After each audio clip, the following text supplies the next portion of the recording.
Good morning. My name is Martin Estrada. I'm the United States Attorney based in Los Angeles.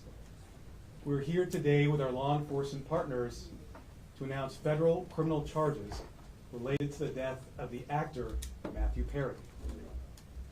Following Mr. Perry's death in October of last year, law enforcement, my office, and our partners represented on this stage began an in-depth, wide-ranging investigation.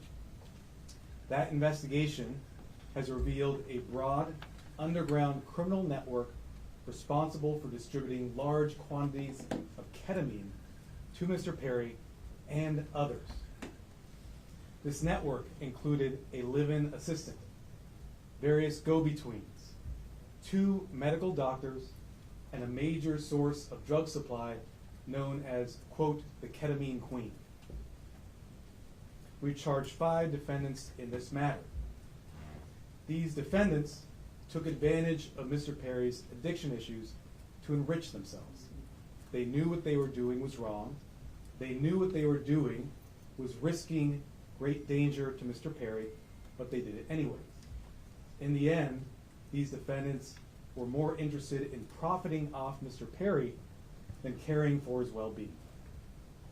I'm going to talk about the indictment, the allegations, and the charges in more detail. On October 28, 2023, Mr. Perry was found deceased in his home. An autopsy was conducted following his death. That autopsy showed that he had died due to the acute effects of ketamine. Ketamine is a controlled substance. It has some legitimate uses, but it is also used illegally. It is used by people seeking to disassociate from reality. It can cause serious health effects, serious health problems, including loss of consciousness, including spikes in blood pressure, and including respiratory issues that can deprive the brain of oxygen. For that reason, it is a drug that must be administered by medical professionals, and the patient must be monitored closely. That did not occur here. This investigation focused on who supplied the ketamine to Mr. Perry. As many of you know, Mr. Perry struggled with addiction in the past.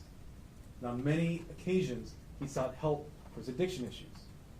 The investigation revealed that in the fall of 2023, Mr. Perry fell back into addiction, and these defendants took advantage to profit for themselves. The 2 lead defendants in this case are defendants Salvador Plasencia and defendant Jasvin Sanya.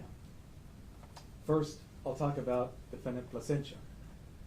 Defendant Plasencia was a medical doctor. He worked with another medical doctor, defendant Mark Chavez, to obtain ketamine.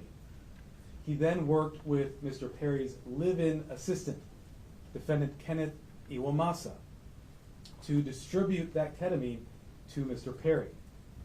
Over 2 months, from September to October 2023, they distributed approximately 20 vials of ketamine to Mr. Perry in exchange for $55,000 in cash. Defendant Plasencia saw this as an opportunity to profit off of Mr. Perry. He wrote in a text message in September 2023, quote, "I wonder how much this moron will pay." He also stated in text messages that he wanted to be Mr. Perry's sole source of supply. He wrote in a text message that he wanted to be Mr. Perry's, quote, go-to for drugs.